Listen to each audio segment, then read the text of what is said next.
السلام علیکم ورحمۃ اللہ وبرکاتہ۔ الحمد للہ رب العالمین والصلاة والسلام علی رسولہ محمد وعلی آلہ واصحابہ اجمعین، اما بعد فاعوذ باللہ من الشیطان الرجیم، بسم اللہ الرحمن الرحیم۔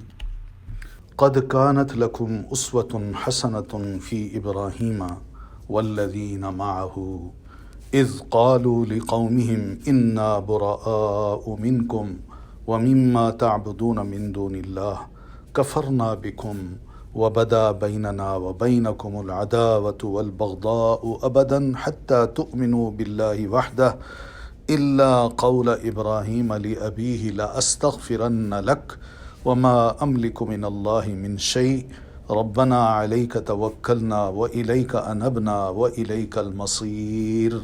جناب ابراہیم علیہ الصلاۃ والتسلیم کے بارے میں اللہ تعالیٰ نے قرآن مجید میں بہت سے واقعات بیان کیے ہیں، اور ان واقعات کے نتیجے میں ایک بڑا بھرپور پیغام ان کے بعد میں آنے والی جو قومیں ہیں، امتیں ہیں، ان کو اللہ تعالیٰ نے دیا ہے۔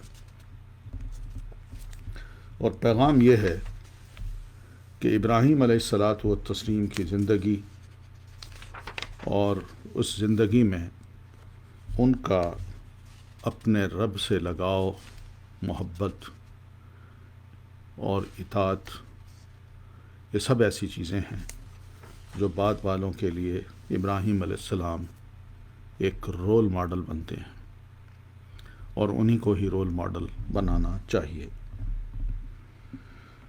قرآن مجید میں اللہ تعالیٰ نے سیدنا ابراہیم علیہ السلام سے متعلق بہت سی گفتگو فرمائی ہے، ان کی زندگی کے اہم واقعات وہ بھی بیان کیے ہیں، اور ان واقعات میں ابراہیم علیہ الصلاۃ والتسلیم کی ذات، ان کی سوچ، ان کی فکر، ان کا عمل، یہ سب بھرپور طریقے سے اللہ تعالیٰ نے پیش کیے ہیں، صرف اس لیے کہ جناب ابراہیم علیہ الصلاۃ والتسلیم کی زندگی کو بعد میں آنے والا ہر انسان، خواہ وہ نبی ہی کیوں نہ ہو، وہ رول ماڈل بنائے۔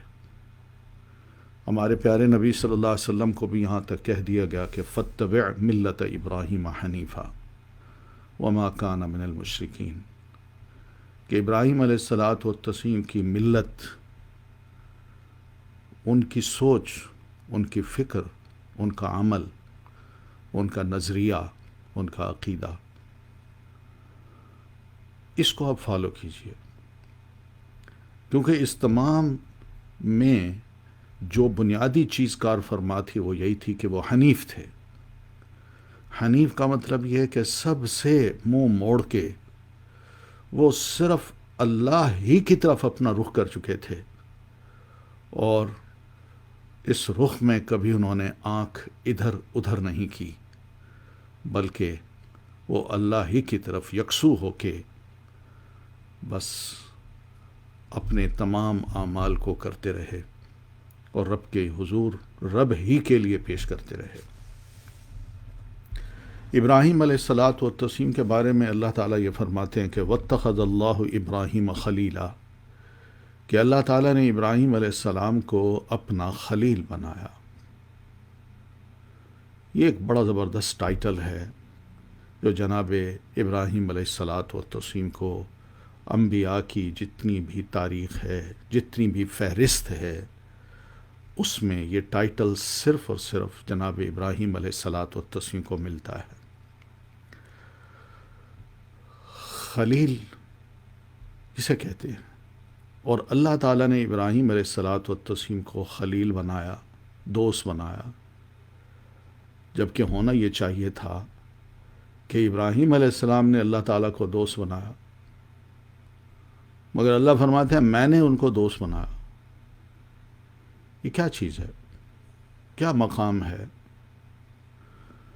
بات یہ ہے کہ ابراہیم علیہ الصلاۃ والتسلیم کی زندگی میں اس میں کوئی شک نہیں کہ اللہ کی محبت نظر آتی ہے، اللہ کی فرما برداری نظر آتی ہے، مگر اس فرما برداری اور محبت میں ایک بڑی اہم چیز یہ ہے کہ ابراہیم علیہ الصلاۃ والتسلیم کو اللہ نے جو رشد، جو رہنمائی، جو ہدایت نصیب کر رکھی تھی، اس رشد کے ذریعے وہ اس بات کو اپنی زندگی کا ایک ایسا جز بنا چکے تھے جس سے کبھی بھی وہ اپنے آپ کو جدا نہیں کر سکتے تھے، اور وہ یہ تھی کہ میرے رب کی چاہت کیا ہے۔ میں تو محبت کرتا ہوں، مگر میرا رب کیا چاہتا ہے، اس کی تمنا کیا ہے، اس کی توقع مجھ سے کیا ہے۔ اس توقع کو، اس تمنا کو وہ اللہ سے، اللہ کی وحی کے ذریعے جان لیا کرتے تھے۔ دوستی میں انسان اپنے محبوب کو صرف اتنا جانتا ہے کہ میرے محبوب اس لیے مجھے محبوب ہیں کہ ان کے اندر یہ خاص خاص عادات ہیں، خاص خوبیاں ہیں، خاص چیزیں ہیں جس کی وجہ سے میں ان سے محبت کرتا ہوں۔ مگر یہ محبت سے ہٹ کے ایک اور مقام ہے کہ محبوب سے ایک انسان جب محبت کرتا ہے تو وہ انسان خود اس سے محبت کرنے والا ہے، اور اس کے یہ علم میں نہیں ہے کہ میں تو اس سے محبت کر رہا ہوں مگر کیا میرا محبوب بھی مجھ سے محبت کرتا ہے یا نہیں۔ یہ بعض اوقات یک طرفہ ہوتی ہے، اور بعض اوقات بہت بڑی غلطی بھی ہو جاتی ہے کہ بندہ یہ سمجھتا ہے اپنی طرف سے کہ میں اس سے محبت کرتا ہوں، مگر حقیقت میں وہ اس کی نافرمانی کر کے شیطان سے محبت کر رہا ہوتا ہے، اور بندے کو بڑا دھوکہ ہوتا ہے کہ میں شاید اپنی شیطانی محبت کو چھپا کے اپنے محبوب کو یہ ظاہر کر رہا ہوں کہ میں تجھ سے محبت کرتا ہوں۔ مگر خلت میں جو جناب ابراہیم علیہ الصلاۃ والتسلیم کو حاصل ہوئی، وہ محبت سے آگے کا ایک مقام ہے کہ میں تو محبت کر چکا، مگر اس محبت میں کیا میں یہ ثبوت دیتا ہوں کہ میرے محبوب جو اللہ تعالیٰ ہیں، ان کی تمنا، ان کی خواہش میرے بارے میں کیا ہے، مجھ سے وہ کیا چاہتے ہیں، جو چاہتے ہیں میں وہ کرنے کو تیار ہوں۔ اور اللہ تعالیٰ ان کو پہلے ہی یہ سجھا دیا کرتے تھے، اور ان کو اللہ تعالیٰ کی وحی کے ذریعے یہ بات سمجھ آ جاتی تھی کہ میرے اللہ مجھ سے یہ چاہتے ہیں۔ اس لیے جناب ابراہیم علیہ الصلاۃ والتسلیم اپنے رب کی اس تمنا اور خواہش کو پورا کرنے کے لیے ہر وقت تیار رہتے تھے کہ میں اپنی جان کا نذرانہ بھی پیش کر دوں گا، اور اپنی اولاد، اپنا مال، اپنا سرمایہ، اپنی بیوی، سب کچھ قربان کرنے کو تیار ہوں، بس صرف یہ کہ میرا اللہ مجھ سے یہ چاہتا ہے۔ وہاں سوال نہیں ہے کیوں، وہاں کوئی خوف بھی نہیں ہے، وہاں کوئی ڈر بھی نہیں ہے، وہاں صرف اور صرف یہ چیز ہے کہ میرے رب کی تمنا یہ ہے، اس کی خواہش یہ ہے۔ اس سے پہلے کہ وہ مجھے بیان کرے، میں خود اپنے آپ کو ذہنی طور پر، دلی طور پر، عملی طور پر قربان کرنے کے لیے، پیش کرنے کے لیے تیار ہو جاؤں۔ اور یہ وہ چیزیں تھیں جو ابراہیم علیہ الصلاۃ والتسلیم کی زندگی میں ہمیں نظر آتی ہیں، اور جس کو اللہ تعالیٰ نے یوں فرمایا وَإِذِ ابْتَلَىٰ إِبْرَاهِيمَ رَبُّهُ بِكَلِمَاتٍ فَأَتَمَّهُنَّ، اور جب ان کے رب یعنی اللہ تعالیٰ نے ابراہیم علیہ السلام کو چند باتوں میں آزمایا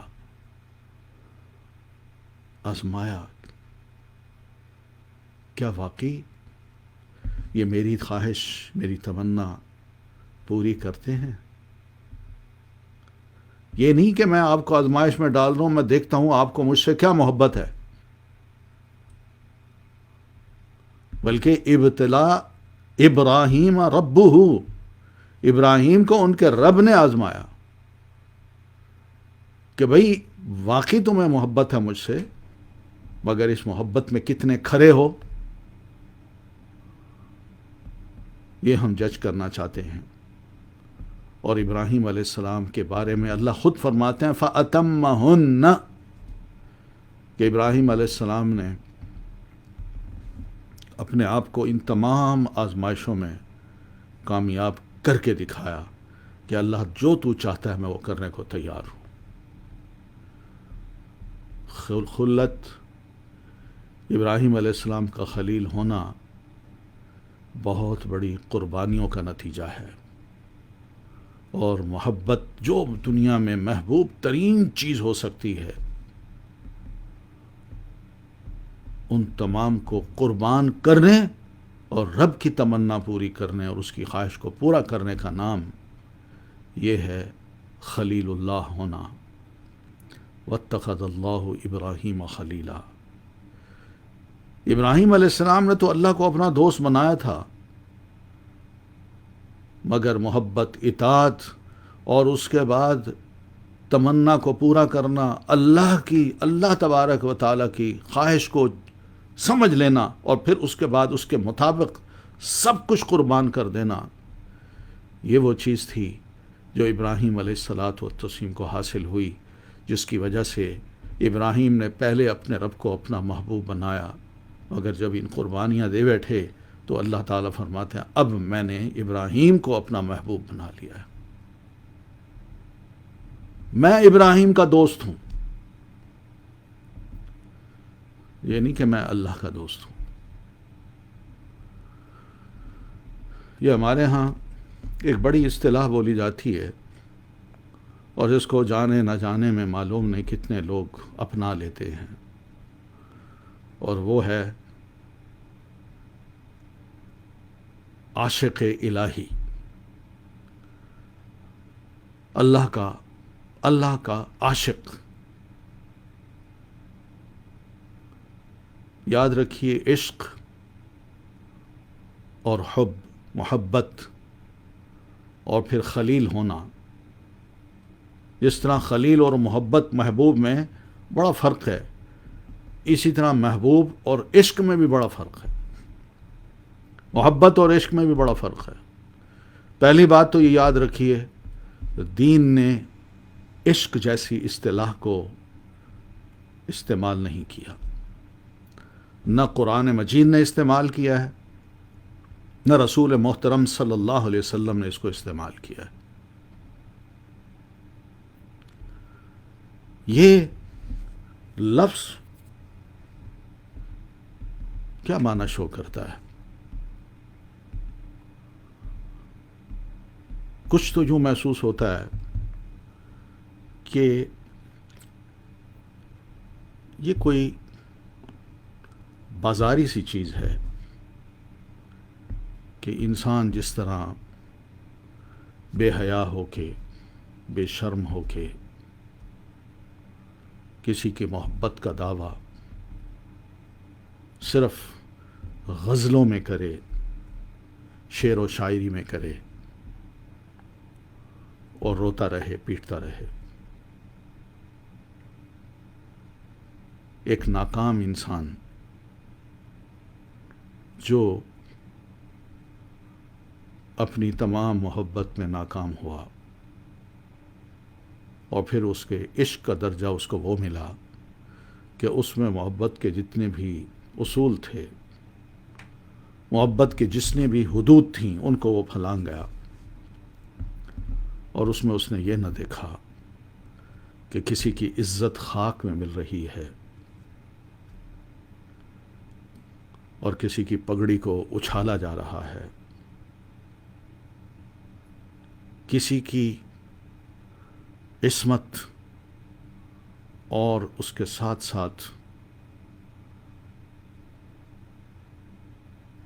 اس کی پردگی کو بے پردہ کیا جا رہا ہے۔ یہ سب چیزیں ایسی ہیں جس کو لوگ سنتے ہیں، واہ واہ تو کرتے ہیں، مگر جس کے بارے میں یہ بات کی جا رہی ہوتی ہے وہ معاشرے میں اپنا منہ دکھانے کے قابل نہیں ہوتا۔ اس کو اپنی شاعری میں، اپنی محفلوں میں، اپنی گفتگو میں جس طرح بازار میں کسی چیز کو بیچا جاتا ہے، پیش کیا جاتا ہے، اور بازار میں ایک جھمگھٹا لگا کے لوگوں کو اپنے ارد گرد کھڑا کر کے دعوت دی جاتی ہے، کوئی اسی طرح کسی کو پیش کرنا، یہ وہ دور ہے جو ہم کہہ سکتے ہیں کہ اسلام سے پہلے جو پرشین امپائر تھی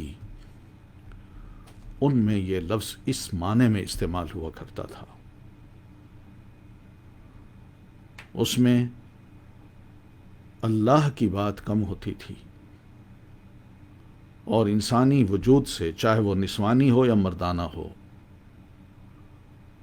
اس سے ایک محبت کا اظہار کیا جاتا تھا، اور اس کو پانے کے لیے ہر ممکن حد تک جو الفاظ یا خیالات اس میں استعمال کیے جا سکتے تھے وہ کیے گئے.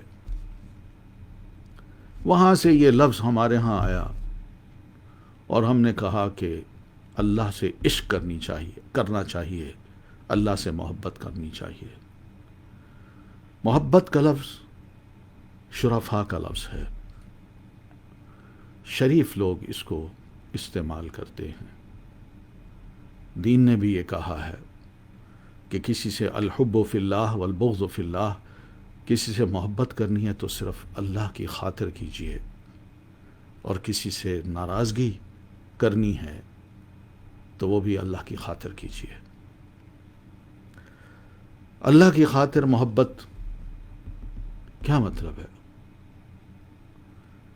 کہ باہمی محبت جو ہو اس میں اللہ تبارک و تعالیٰ کے بتائے ہوئے جو اصول اور قاعدے ہیں ان کو ملحوظ رکھ کے یہ محبت کرنی چاہیے. اس لیے کہ محبت اس چیز کا نام نہیں ہے کہ محبوب سے جو محبت کی جائے وہ ماں سے بھی کی جا سکتی ہے، وہ بہن سے بھی کی جا سکتی ہے، وہ بیٹی سے بھی کی جا سکتی ہے. نہیں، ہر ایک کی اپنی لمٹس ہیں، ہر ایک کی اپنی اپنی لمٹس ہیں. رسول سے محبت، اللہ سے محبت، ان دونوں کے درمیان جو محبت کرنی، ان دونوں سے محبت کرنی ہے تو ان میں بھی لمٹس ہیں. اللہ کی محبت کو رسول اللہ کے لیے استعمال نہیں کیا جا سکتا، اور رسول اللہ کی محبت کو اللہ کے لیے استعمال نہیں کیا جا سکتا. دونوں کو ایک نہیں کیا جا سکتا. یہ فرق ملحوظ رکھ کے انسان جب کسی سے محبت کرتا ہے تو اسے وہ اصول اور قاعدے یاد آتے ہیں کہ میں نے اللہ سے محبت کرنی ہے تو کس طرح، اور رسول اللہ سے محبت کرنی ہے تو کس طرح. دنیا میں اگر ہمیں یہ قاعدے یاد ہیں کہ والدہ سے محبت جو ہے وہ محبت ہے جو والدہ سے کی جانی چاہیے ایک ماں کے طور پر. وہ میری والدہ ہے، میری ماں ہے، مجھے اس نے جنا ہے، مجھے اس نے دودھ پلایا ہے، مجھے اس نے پیار دیا ہے، محبت دی ہے، میرا خیال رکھا ہے، مجھے تعلیم دی ہے. وہ ماں ہے. یہ محبت ایسی نہیں جو بہن سے کی جاتی ہے، بلکہ بہن کی محبت ایک رشتے کی محبت ہے، مقدس رشتے کی، کہ ہم دونوں ایک ماں جائے ہیں. اور بہن وہ ہے جس کو دیکھ کے بھائی اپنی آنکھوں کو ٹھنڈا کرتا ہے، اور بہن بھی اپنے بھائی کو دیکھ کے اپنے چہرے پہ ایک رونق لے آتی ہے. بہن عربی کا لفظ ہے بہن، اور بہا بھائی یہ بھی عربی کا لفظ ہے. تو یہ دونوں لفظ جو ہیں یہ بتا رہے ہیں کہ آپس کی بہن بھائی کی محبت وہ کیا ہے، اور ماں کی محبت کیا ہے، اور پھر بیوی، شوہر اور بیوی کی محبت کس چیز کا نام ہے. ہر ایک میں فرق ہے. یہ فرق ملحوظ رکھنا پڑے گا، تب جا کے پتہ چلتا ہے کہ اللہ کی محبت کیا ہے اور رسول اللہ کی محبت کیا ہے۔ قاعدہ یہی ہے اللہ سے محبت کرنے کا اور رسول سے محبت کرنے کا کہ رسول نے جس طرح اللہ سے محبت کی ہے، میرا بھی فرض بنتا ہے کہ میں بھی اسی طرح اللہ سے محبت کروں جس طرح اللہ کے رسول نے اللہ سے محبت کی ہے۔ اور رسول سے محبت کا قاعدہ یہ ہے کہ رسول نے جس طرح اپنے صحابہ کرام کو یہ تعلیم دی کہ تم نے مجھ سے محبت اس طرح کرنی ہے جیسا کہ اللہ کا ایک رسول ہوتا ہے اور اس سے محبت کی جاتی ہے، اور رسول سے محبت کا مطلب یہی ہوتا ہے کہ اس پر ایمان لایا جائے، اس کی فرما برداری کی جائے، اور اس کے ساتھ ساتھ اس کی محبت بھی ہو، اور یہ محبت اطاعت میں، ایمان میں سب پر حاوی ہو۔ کسی کی اطاعت نہ کی جائے، اللہ کے رسول کی اطاعت کو افضلیت دی جائے، اور اگر اللہ کے رسول کی اطاعت کہیں نظر نہیں آ رہی، وہ کسی اور کی اطاعت کی جا رہی ہے، تو اس کو چھوڑ دیا جائے۔ یہ تینوں چیزیں رسول سے وابستہ ہیں، رسول پر ایمان، رسول کی اطاعت اور رسول کی محبت۔ تب جا کے ایک مسلمان کا تعلق، صحیح تعلق اپنے رسول سے بنتا ہے۔ اب یہ دیکھ لیجئے، رسول سے محبت وہ نہیں جو انسان کو اللہ سے محبت ہونی چاہیے۔ اللہ کی محبت رسول کے ذریعے سے ہی معلوم ہوگی، اللہ کی اطاعت رسول کے ذریعے سے ہی معلوم ہوگی۔ رسول ایک بنیاد ہے، مرکز ہے۔ ایک بندے نے اگر یہ جاننا ہے کہ میں اللہ کا عاشق بننا چاہتا ہوں، محبوب بننا چاہتا ہوں، تو وہ اللہ کے رسول کو دیکھ لے۔ اللہ کے رسول سے بڑھ کر کوئی محبوب نہیں ہو سکتا اللہ تعالیٰ کا۔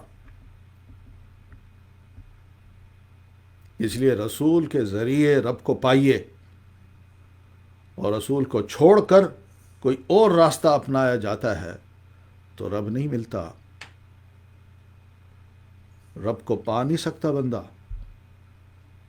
یقین مانیے۔ اس لیے لوگوں نے رب کو پانے کے لیے جو طریقے اختیار کیے، یہ مذاق ہے۔ اللہ سے عشق کا دعویٰ جو ہے، یہ دعویٰ نہیں ہے بلکہ مذاق ہے کہ میں اللہ کو پانے کے لیے اپنے آپ کو ایک اندھے کنویں میں اپنی ٹانگ باندھ کے الٹا لٹکا دوں، میں رب کو پا رہا ہوں۔ کنویں میں الٹا لٹکا کے اپنے آپ کو بندہ رب کو پا رہا ہے، اور یہ ہے عشق۔ تالاب میں سخت سردی میں، بالکل عین وسط میں تالاب میں جا کے ایک ٹانگ پہ کھڑے ہونا ساری رات، کئی دن، یہ عشق ہے، یہ محبت ہے۔ غاروں میں نکل جانا، انسانوں کی بستی کو چھوڑ کے جنگل میں جا کے رہنا، اور وہاں بندہ یہ کہے کہ میں نے اللہ کو پانا ہے، اللہ سے عشق کرنا چاہتا ہوں، اور چند دن کی میڈیٹیشن جس میں بھوک ہے، پیاس ہے، لوگوں سے علیحدگی ہے، اولاد، بیوی، اس کے حقوق اور فرائض کی پرواہ نہیں، دنیا اس کو بھی ناپسند کرتا ہے بندہ، اور کہتا ہے میں اللہ کو پسند، میں اللہ کو جاننا چاہتا ہوں، اللہ کو پانا چاہتا ہوں۔ چند دن کی میڈیٹیشن، چاہے وہ الٹا لٹک کے انسان ظاہر کرے، تالاب میں ایک ٹانگ پہ کھڑے ہو کے ظاہر کرے، یا کسی غار میں، جنگل میں، صحرا میں جا کے بھوکا پیاسا رہ کے اپنے آپ کو بھوکا مار کے کمزور کر کے ظاہر کرے، کیا اس سے واقعی بندے کو محبت یا بندے کو اللہ مل جاتا ہے؟ لیکن ان چند دنوں کی میڈیٹیشن، چند دن سے میری مراد 70 سال ہی کیوں نہ ہو، اس کی میڈیٹیشن سے کیا یہ دعویٰ کیا جا سکتا ہے کہ میں عاشق الہی ہوں؟ ایک سوال ہے۔ رسول اللہ صلی اللہ علیہ وسلم نے اللہ سے ایسی محبت نہیں کی۔ جناب ابراہیم علیہ الصلاۃ والتسلیم نے اللہ تعالیٰ سے ایسی محبت نہیں کی۔ ابراہیم علیہ الصلاۃ والتسلیم کی زندگی امتحانوں سے، آزمائشوں سے عبارت ہے۔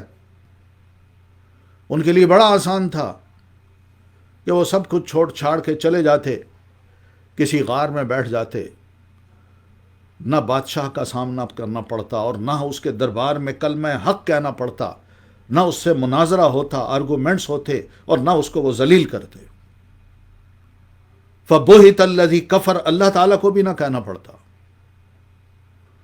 ابراہیم علیہ الصلاۃ والتسلیم جا کے غار میں بیٹھ جاتے، صحرا میں بیٹھ جاتے، انہیں کبھی بھی پھر بت توڑنے کی جرت نہ ہوتی، اور کبھی بھی بت توڑنے کے نتیجے میں ان کو آگ میں نہ ڈالا جاتا۔ ابراہیم علیہ الصلاۃ والتسلیم اگر اللہ سے اس طرح کی محبت کرتے تو پھر ابراہیم علیہ السلام کو کبھی بھی اپنی بیوی کو اور اپنے معصوم سے بچے کو فلسطین سے نکال کے مکہ مکرمہ کی کہ اس مقام پر جہاں زمزم ہے وہاں کبھی بھی ان کو اکیلا وہ چھوڑ کے نہ جاتے۔ سینس ہی نہیں بنتی کہ ایک اللہ کا بندہ جو اللہ سے محبت کرتا ہے وہ اپنی بیوی کو، اپنے چھوٹے سے بچے کو اس پہاڑی علاقے میں جہاں ایک انسان آباد نہیں، جہاں کوئی پرندہ تک نہیں رہتا، آتا نہیں ہے، اڑتا نظر نہیں آتا، دھوپ ہی دھوپ ہے، تپش ہے، وہاں اس کو چھوڑ کے جا رہے ہیں۔ وہ بھئی کیسے جئیں گے؟ یہ تو پھر 2 دن کے مہمان ہوں گے، اور ان کے بعد یہی نہتی عورت، جہاں پہلے بچہ فوت ہوگا نہتی عورت بھی فوت ہو جائے گی۔ کیا نتیجہ نکلے گا؟ مگر یہی ہاجرہ ہاجرہ کیا فرماتی ہیں کہ ابراہیم تم بات نہیں کر رہے، کیوں چھوڑے جا رہے ہو مجھے؟ خاموش ہیں۔ اور ابراہیم علیہ الصلاۃ والتسلیم اللہ کے حکم کے مطابق خاموش ہیں۔ کوئی محبت آڑے نہ آ جائے، بیوی کو دیکھ کے، بچے کو دیکھ کے اللہ کی محبت پر ان کی محبت غالب نہ آ جائے۔ مگر اللہ کا کہنا یہی ہے کہ ابراہیم ان دونوں کو یہاں چھوڑ جاؤ۔ بیگم بھی سمجھدار تھیں۔ اماں ہاجرہ نے صرف اتنا سوال کیا، کیا آپ کے رب نے آپ کو یہ حکم دیا ہے؟ جناب ابراہیم علیہ السلام جواب میں صرف سر ہلاتے ہیں۔ وہ اس اشارے کو دیکھتے ہی بڑے اعتماد سے کہتی ہیں، یہ ہوتا ہے ایمان کہ میرے سرتاج اللہ کے رسول ہیں، ان کا کوئی کام اللہ کے حکم کے بغیر نہیں ہوتا، ان کا کوئی عمل اس وقت ہوگا جب اللہ کا حکم ہوگا، اور اس حکم کی پابندی کرنا میرا فرض ہے۔ میں ان کی بیوی ہوں، مجھے کسی قسم کی شکایت نہیں کرنی۔ تو فوراً فرماتی ہیں، اذن لا یضیعنی اللہ، اگر ایسی بات ہے تو ابراہیم آپ بے شک جائیے، میرا رب مجھے کبھی ضائع نہیں کرے گا۔ اور جناب ابراہیم علیہ الصلاۃ والتسلیم خدا حافظ کہہ کے چلے جاتے ہیں، اور جو ہی اس موڑ پہ آتے ہیں جہاں بیوی پر اور بچے پر اب نظر نہیں پڑتی،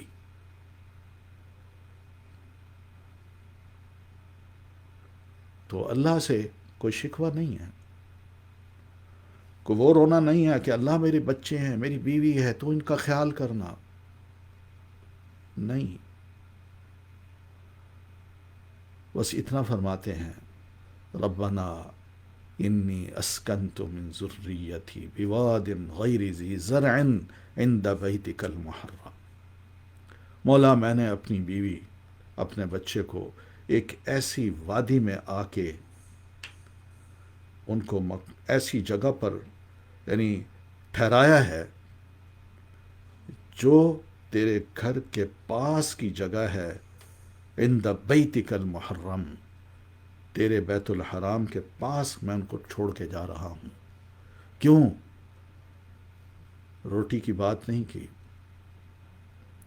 کھانے پینے کی بات نہیں کی، بلکہ اتنا کہا ربنا لیقیموا الصلاۃ، صرف اس لیے کہ یہ بڑے ہوں، تیرے گھر میں داخل ہوں، نماز پڑھیں، نماز کو قائم کریں، تیرے بندے بن کے رہیں، بس اتنی بات ہے۔ آپ سوچیں کہ بحیثیت ایک باپ کے، بحیثیت ایک شوہر کے، یا بحیثیت ایک بیوی کے، اگر یہ معاملہ میرے اور آپ کے ساتھ ہو تو ہماری سوچ کیا ہو، فکر کس چیز کی ہو۔ اور دوسری بات پھر یہ بھی ہے کہ جس کسی کو پتہ چلے، اپنے رشتہ دار، یعنی بچے کے ماموں، بچے کے نانا، بچے کے چچا، بچے کی خالائیں، ان کو پتہ چلے تو ان کے کمنٹس کیا ہوں کہ یہ عقل مندی ہے، وہ تو ختم ہو جائیں گے، وہ تو مر جائیں گے۔ اللہ کا حکم تھا بھائی، اللہ کے حکم کو ابراہیم علیہ الصلاۃ والتسلیم نے صرف سنا اور اللہ کی اس تمنا کو پورا کرنے کے لیے فوراً چل پڑے، اور جب چلے تو وہاں آ کے چھوڑ کے بغیر بات کیے جو اللہ کا حکم تھا چلے آتے ہیں۔ نہ کمرہ ہے، نہ چھت ہے، نہ پانی ہے، نہ کھانا ہے، نہ کوئی خوراک ہے، جا رہے ہیں۔ یہ معمولی زندگی نہیں تھی ابراہیم علیہ السلام کی، اس لیے تو اللہ تعالیٰ فرماتے ہیں ابراہیم علیہ السلام کی جو ذات ہے نا، وہ دنیا کے لوگوں تمہارے لیے بہترین رول ماڈل ہے۔ اللہ سے محبت کرنی ہے تو پہلے محبت کو جانیے، اور پھر اس کے بعد اس تمنا کو جانیے جو اللہ تعالیٰ چاہتے ہیں کہ میرا بندہ اس طرح کام کرے، تب میں اسے راضی ہوں گا، ورنہ نہیں ہوں گا۔ یہ بہت بڑا مقام ہے جو جناب ابراہیم علیہ الصلاۃ والتسلیم کو اللہ تعالیٰ نے عطا فرمایا۔ ابراہیم علیہ الصلاۃ والتسلیم کی زندگی اگر دیکھا جائے تو اس اعتبار سے یوں چلتی ہے کہ جس کو اللہ تعالیٰ یوں فرماتے ہیں کہ وَلَقَدْ آتَيْنَا إِبْرَاهِيمَ رُشْدَهُ مِن قَبْلُ وَكُنَّا بِهِ عَالِمِينَ، ہم نے ابراہیم علیہ السلام کو شروع ہی سے رشد و ہدایت عطا کی تھی، شروع ہی سے، من قبل یعنی بچپن ہی سے۔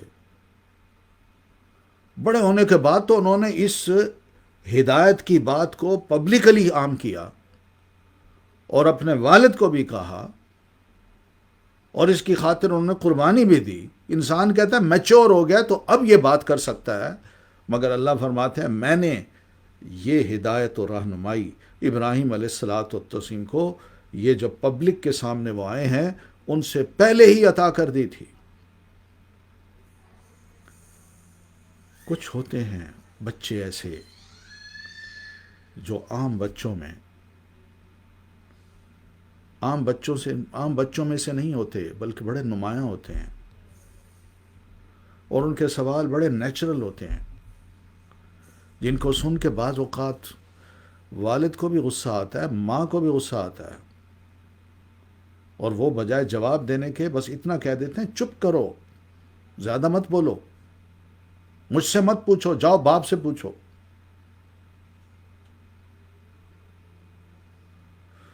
ابراہیم علیہ السلام نے بچپن میں ہی اپنے گھر میں بتوں کو دیکھا.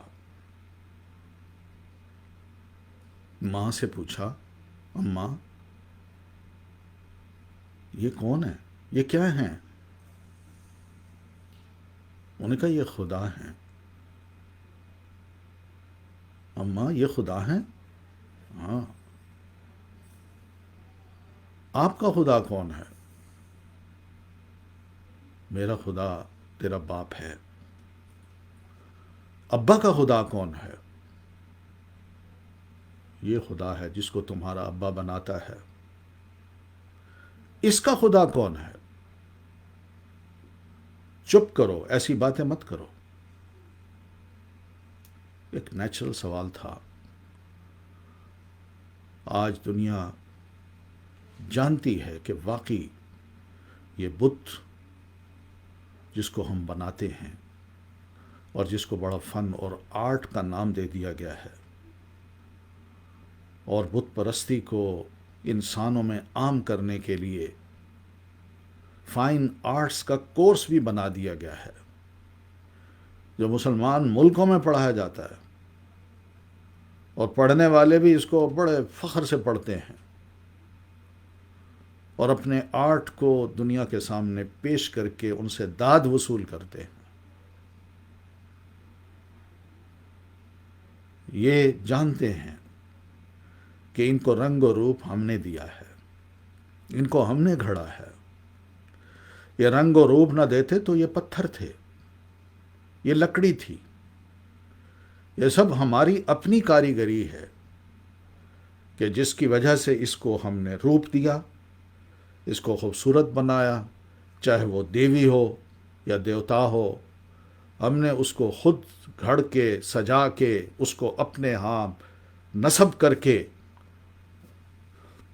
اسے خدائی کا درجہ دے دیا کہ یہ اب ہمارا الہ ہے، ہمارا معبود ہے. کہاں انسان کی عقل؟ انسان یہ سوچ نہیں سکتا یار میں تو اس سے زیادہ بہتر ہوں، میں نے اس کو بنایا ہے، اس نے اپنے آپ کو بنایا ہی نہیں. یہ کس طرح میرا خدا ہو سکتا ہے؟ اگر خدا ہونا تھا تو میں خدا ہوتا، نہ کہ یہ، کیونکہ اس کو بنانے والا تو میں ہوں، گھڑنے والا تو میں ہوں، نصب کرنے والا میں ہوں. اس کو خوبصورت لباس پہنا کے الماری میں سجا کے لوگوں کے سامنے خوبصورت دیوی پیش کر کے اس نے تو نہیں کیا، یہ تو میں نے کیا ہے. تو لوگوں کو تو مجھے سجدے کرنے چاہیے، میری عبادت کرنی چاہیے، نہ کہ اس کی. مگر انسانی عقل یہاں کام نہیں کرتی. وہ کہتی ہے نہیں. اب بتائیے اس کو کیا کہا جائے؟ کیا یہ معقول بات ہے؟ کوئی ضد کی بات نہیں ہے. انسان اپنے نظریے کو جب بناتا ہے تو اس کی کوئی نہ کوئی لاجک ہوتی ہے، کوئی بنیاد ہوتی ہے، کوئی دلیل ہوتی ہے. مگر یہ کام اسی کی تو کوئی لاجک ہی نہیں ہے کہ میں جب چاہوں چھوٹا سا خدا بنا لوں، مٹی کا، ٹھیکری کا، اور جب چاہوں اس سے بڑا بنا لوں. جب چاہوں میرے ذہن میں خیال ہے کہ 2 سر والا خدا ہو، میں بنا لوں. 8 اس کے ہاتھ ہوں، میں بنا لوں. اس کا دھڑ انسانوں جیسا ہو مگر اس کا چہرہ وہ شیر جیسا ہو. جو چاہوں بنا لوں. یہ تو تصورات ہیں بھائی، حقائق تو نہیں ہیں. ان حقائق کو کوئی عقل مند انسان قبول نہیں کر سکتا، اس لیے کہ اس کے ذہن میں معبود کا صحیح تصور بیٹھ ہی نہیں سکتا. جب اس طرح کے معبود ہوں اور کوئی چھوٹا ہو، کوئی بڑا ہو، کوئی انسانی شکل کا ہو، کوئی انسانی دھڑ نہ رکھتا ہو، اور کسی کے سر، آنکھیں، کان، بازو، ہاتھ، انگلیاں، ٹانگیں بے شمار ہوں، کیا تصور بیٹھے گا بھئی انسان کے ذہن میں کہ میرا خدا کون ہے؟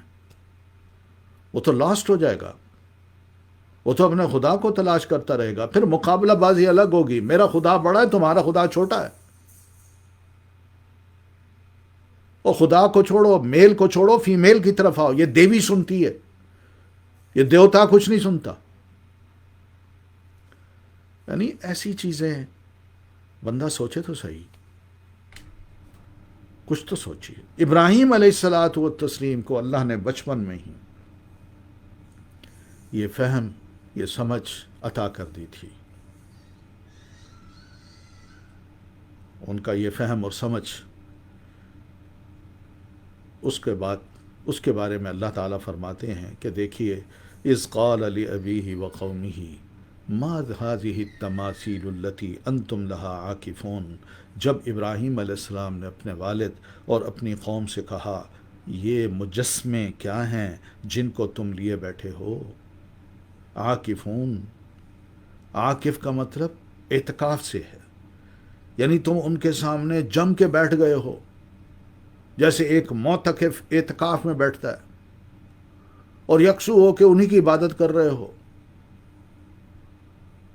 ہم نے عاکفون کا جو اردو ترجمہ ہے، اگر اس کو یوں کریں کہ سجادہ نشین بن کے بیٹھ گئے ہو، کہ ہم ایسی جگہ بیٹھے ہیں جہاں سجدے کیے جاتے ہیں. کس کو کیے جاتے ہیں؟ اللہ کو، اس بت کو، اس قبر والے کو. اس جگہ ہم جم کے بیٹھ گئے ہیں. وہ یہ کیا ہے خدا؟ بتاؤ تو صحیح. ما هذه التماثیل، یہ تمثال، یہ سٹیچوز جو تم نے بنا رکھے ہیں اور جن کو خود نصب کر رکھا ہے، اور ان کے آگے تم اعتکاف کی حالت میں بیٹھ جاتے ہو کہ اس میں سجدے بھی ہوں گے، ہاتھ بھی جوڑے جائیں گے، ہاتھ پھیلائے بھی جائیں گے، ہاتھ جوڑے بھی جائیں گے. یہ کیا ہے بھائی؟ ما هذه التماثیل، ایک سوال ہے. اگر یہ غلط ہے تو اس کا جواب صحیح ہونا چاہیے، اور اگر واقعی یہ سوال لاجک مانگتا ہے تو اس کا جواب بھی دینا چاہیے. اس میں ناراضگی کی کیا بات ہے؟ لیکن جواب دیکھیے ان کا. جو سوال ہے وہ کچھ ہے اور جواب کچھ ہے. جو کہتے ہیں نا، سوال گندم اور جواب چنا، یہ وہ حالت ہے. قالو، انہوں نے کہا وجدنا آباءنا لها عابدین، ہم نے تو اپنے آباء و اجداد کو دیکھا ہے، پایا تھا کہ وہ انہی کی عبادت کرنے والے تھے. بس وہ انہی کے آگے جھکتے تھے. ہم نے بھی باپ دادا کو دیکھا، وہ کرتے تھے بچپن میں، تو ہم بھی کر رہے ہیں، اسی طرح ہماری اولاد بھی کرے گی. تو گویا کہ آباء و اجداد، انہوں نے اپنے زمانے میں، اگر ان کا ہم نام لیں تو نام میں بڑی ہم بڑا احترام کرتے ہیں، بڑی عزت کرتے ہیں. مگر ان کے دور کے کام لیں یا ان کے دور کی رہائش، ان کے دور کی معاشرتی زندگی، ان کے دور کی ترقی، ان کو لیں تو ہم کہتے ہیں کہ یہ پتھر کا دور تھا، ہم ماڈرن دور میں ہیں. ماڈرن دور میں ہوتے ہوئے ہم اپنے آباء و اجداد کی طرح نہیں رہ سکتے. وہ کچے مکانوں میں رہتے تھے، جنگلوں میں رہتے تھے، غیر مہذب تھے. آج تعلیم عام ہو چکی ہے، ہم بڑے مہذب ہیں. آج کی طرح جو زندگی ہے، معاشرتی زندگی، وہ ایک جدید دور میں داخل ہو چکی ہے. تو جدید ادوار کے ساتھ ہمیں چلنا چاہیے، نہ کہ ماضی کی طرح پتھروں کے دور کے انسان کو ہم فالو کریں. دنیا کے معاملے میں ہم بڑے ہوشیار ہیں، مگر جب رب کا معاملہ آتا ہے تو وہ ہم یہی کہتے ہیں وجدنا آباءنا لها عابدین. اور بھائی ان کو ویسے ہی سمجھیے نا. اگر وہ پتھروں کے دور میں رہتے تھے اور آج ہم ترقی یافتہ ہیں، تو جس طرح ہم اس دور کے کلچر کو، اس دور کی عادات کو، اس دور کے معاشرتی رواج کو قبول نہیں کر سکتے آج، تو مذہب کو ہم کیوں اتنا پرانا بنا کے آج قبول کر رہے ہیں؟ آج تو پڑھا لکھا انسان ہے، وہ جانتا ہے اس چیز کو. چلیں پہلے لوگوں کو عقل نہیں تھی، آج تو جانتا ہے کہ یہ کاروبار ہے. آپ جائیے دنیا کے مختلف ملکوں میں، آپ کو بنے بنائے بت بھی مل جائیں گے، بنی بنائی دیویاں بھی مل جائیں گی، تصورات بھی آپ کو عجیب و غریب مل جائیں گے، اور انہی کو اپنا کے ہم جدید دور میں داخل ہوں گے. مگر کون ہے جو اس پرانے خیال کو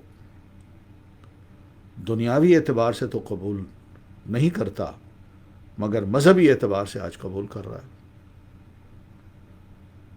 کیوں نہیں ہم سوچتے آج کا دور غور و فکر کا ہے. میں غور و فکر کے جو نتائج نکالوں گا اس کا فائدہ مجھے بھی ہوگا، ایک جدید چیز سامنے آئے گی، اور اس کا فائدہ یہ بھی ہوگا کہ میں یہ نتائج، یہ فکر اپنی اولاد کو بھی دے جاؤں گا.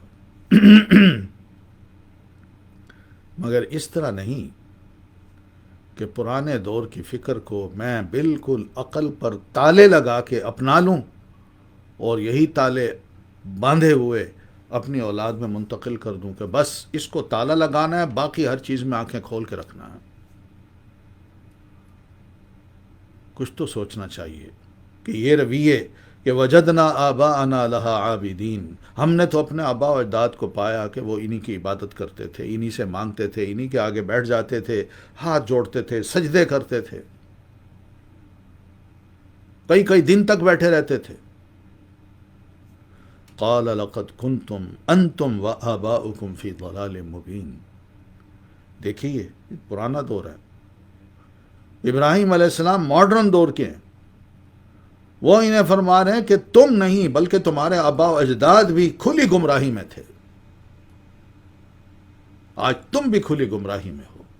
گمراہی اسی چیز کا نام ہے کہ انسان مذہب میں اپنے آپ کو اپنے آباء و اجداد سے جا جوڑے. گمراہی اس چیز کا نام نہیں ہے کہ دنیا کے اعتبار سے انسان اپنے آپ کو اپنے آباء و اجداد سے جا جوڑے. وہ ضرورت نہیں ہے. یہ دنیا کی ترقی کے لیے یہ ضروری ہے کہ انسان جتنا آگے جا رہا ہے ترقی کرتے کرتے اور اپنے وسائل کو، اپنی معاشرت کو بہتر سے بہتر بناتا جا رہا ہے. یہ اللہ تعالیٰ نے دنیا میں اسباب رکھے ہیں، بندہ ان کا استعمال کرتا ہے، اچھی بات ہے. مگر جہاں مذہب کی بات آتی ہے وہاں انسان اپنی ترقی کو روک لے اور جم جائے اور یہ کہے کہ جناب وجدنا آباءنا لہا عابدین. ابراہیم علیہ السلام کا یہ کلمہ حق اگر یوں ہوتا نا کہ تم گمراہ ہو تو شاید وہ برداشت کر لیتے، لیکن جب انہوں نے ان کے آباء و اجداد کو نہیں چھوڑا کہ جن کا تم حوالہ دے رہے ہو وہ بھی یہی کام کرتے تھے، تو میں کھل کے کہتا ہوں تم اور تمہارے بزرگ آباء و اجداد یہ سب کھلی گمراہی میں تھے. یہ بات سنی تو انہیں بڑی تکلیف ہوئی. کہنے لگے اجئتنا بالحق ام انت من اللاعبین. کیا ابراہیم تم واقعی سیریس ہو؟ جو تو ہمیں بات کر رہے ہو یہ حقیقت پر مبنی ہے یا یوں ہی ہم سے کھیل رہے ہو، مذاق کر رہے ہو؟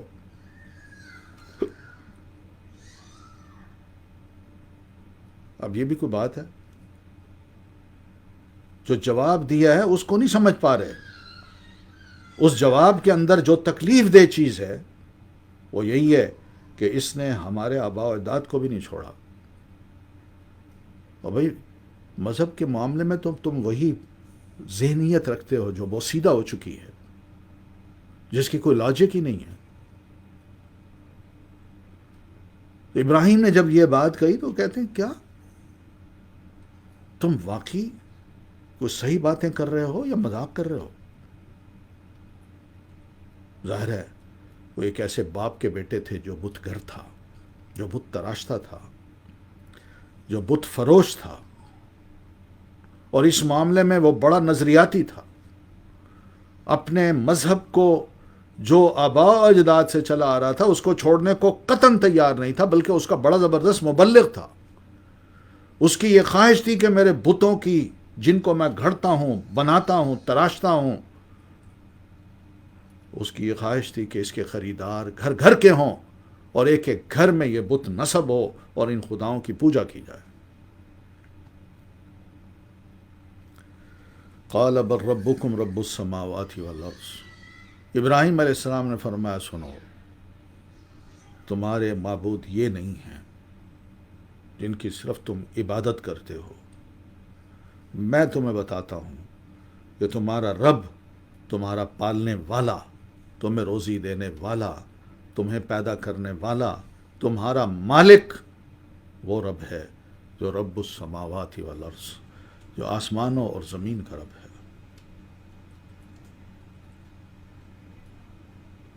نام تو لے دیں، یہ بڑا مختصر سا جملہ ہے، رب السماوات والارض، مگر اس پہ غور کیا جائے تو کائنات میں صرف ہم انسان نہیں ہیں، پرندے نہیں ہیں، جانور نہیں ہیں، کیڑے مکوڑے نہیں ہیں، یا اوپر فرشتے نہیں ہیں، بلکہ بہت کچھ ہے، بے شمار مخلوقات ہیں. ان سب کا خالق، ان سب کا مالک، ان سب کا خیال کرنے والا، ان کا کنٹرول کرنے والا وہ رب ہے. سوچئے اتنا زبردست تعارف ہے. اس تعارف کے مقابلے میں ان خداؤں کی جن کی پوجا کی جا رہی تھی، ان کی حیثیت کیا باقی رہتی ہے؟ اور پھر فرمایا الذی فطرہن، میرا رب وہ ہے جس نے آسمان اور زمین سمیت سب کچھ اس نے پیدا کیا ہے. فطرہ، جس کی ابتدا، تخلیق کی ابتدا جو ہے اس کو بھی اللہ تعالیٰ نے کیا ہے. اس کی ابتدا کسی اور نے نہیں کی.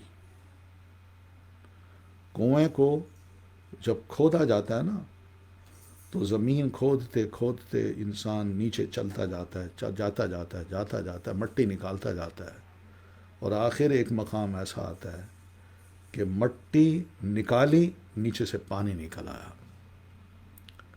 تو اس کو کہتے ہیں فطر.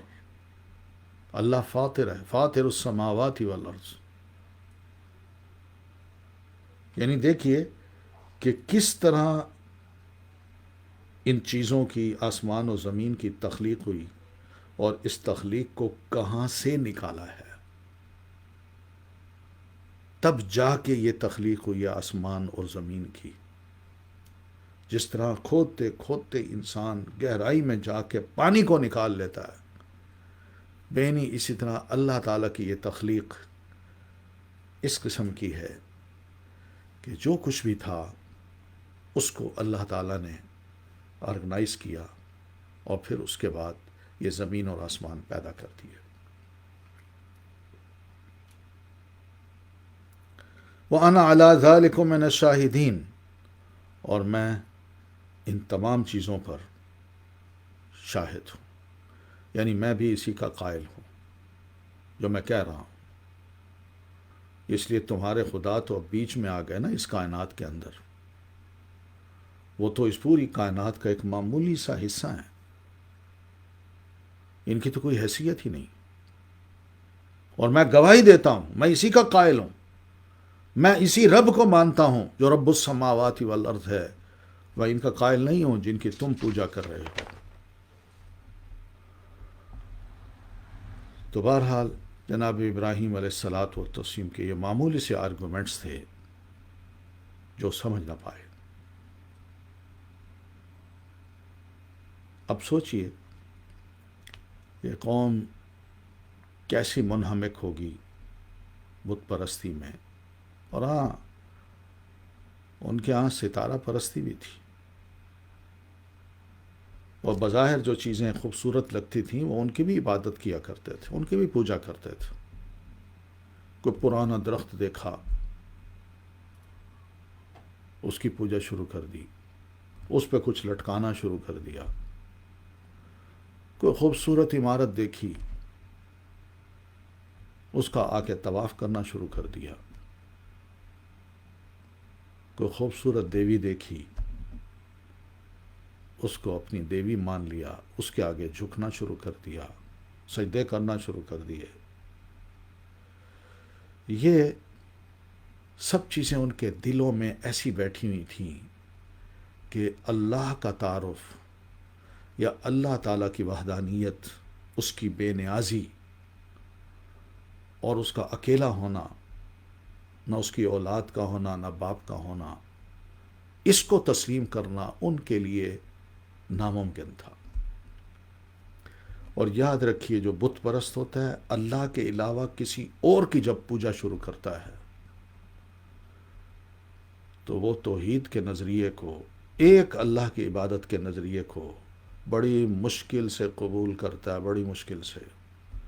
اور اگر ایک بار قبول کر لے، اس کو سمجھ آ جائے کہ واقعی ایک اللہ کو ماننے کے جو دلائل ہیں وہ میری آنکھوں کے سامنے ہیں، تو پھر وہ اس پر ڈٹ جائے گا، جان دے دے گا. مگر یہ کلمہ کبھی نہیں چھوڑے گا، لا الہ الا اللہ، یہ کبھی نہیں چھوڑے گا.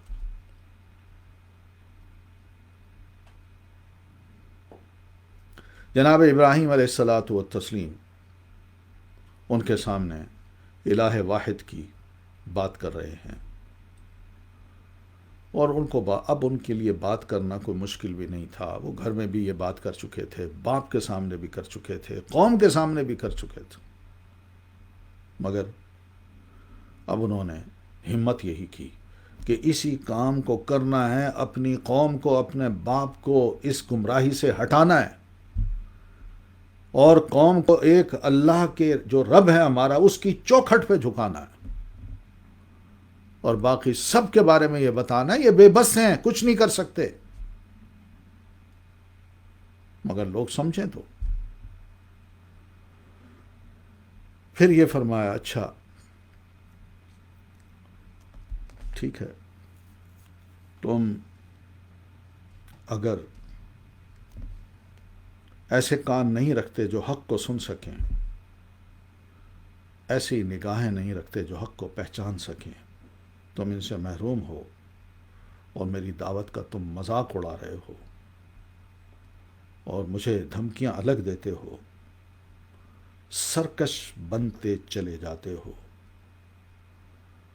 تو کوئی پرواہ نہیں، کوئی پرواہ نہیں. مجھے تمہاری دھمکیوں کی، تمہاری سختیوں کی، تمہارے جو مذاق ہے اس کی کوئی پرواہ نہیں. یہ کوئی پرواہ نہیں. اس جملے کو بھی ذرا دیکھیے گا. ابراہیم علیہ السلام کے دل میں اب رب بس چکا ہے، اللہ کی پہچان ہو چکی ہے، اس کی عظمت انہیں معلوم ہے، اس کی وہ عبادت کرتے ہیں.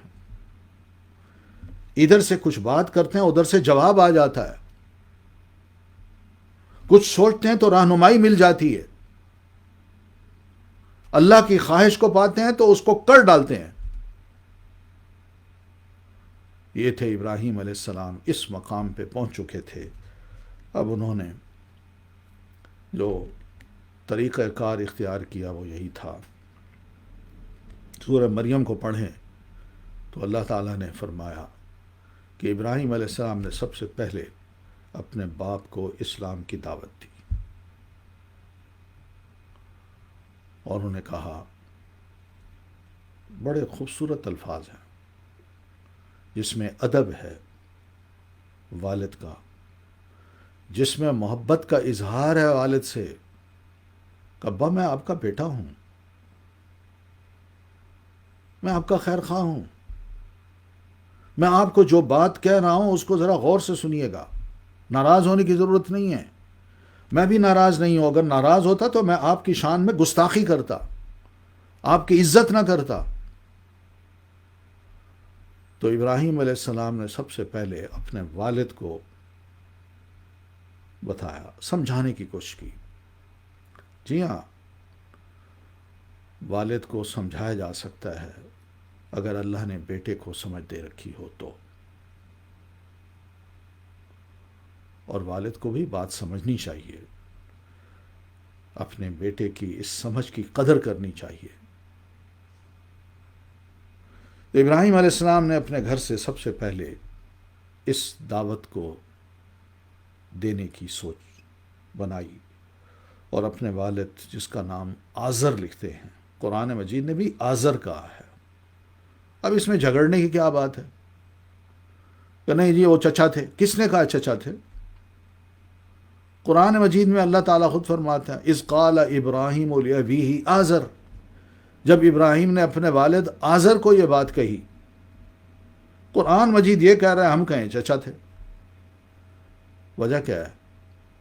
جو بات پتہ چلتی ہے وہ یہی کہ نبی کے بارے میں یہ مت سوچیے کہ اس کا گھرانہ، اس کا خاندان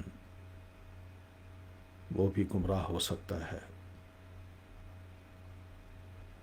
ہاں، اور نبی کے بارے میں اگر یہ سوچ بنی تو پھر جب نبی اپنے باپ کے لیے کچھ نہیں کر سکتا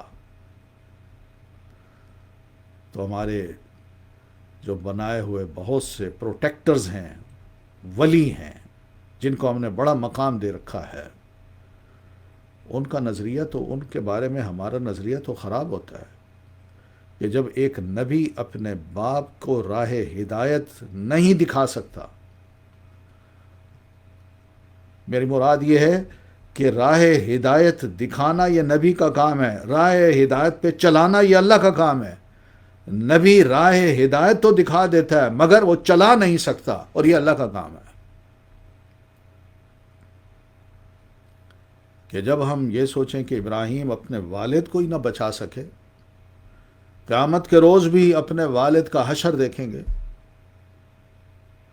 اور دنیا میں بھی اللہ تعالیٰ نے فرمایا ابراہیم آپ کے والد مشرک تھے، ان کے لیے دعا نہیں کرنی۔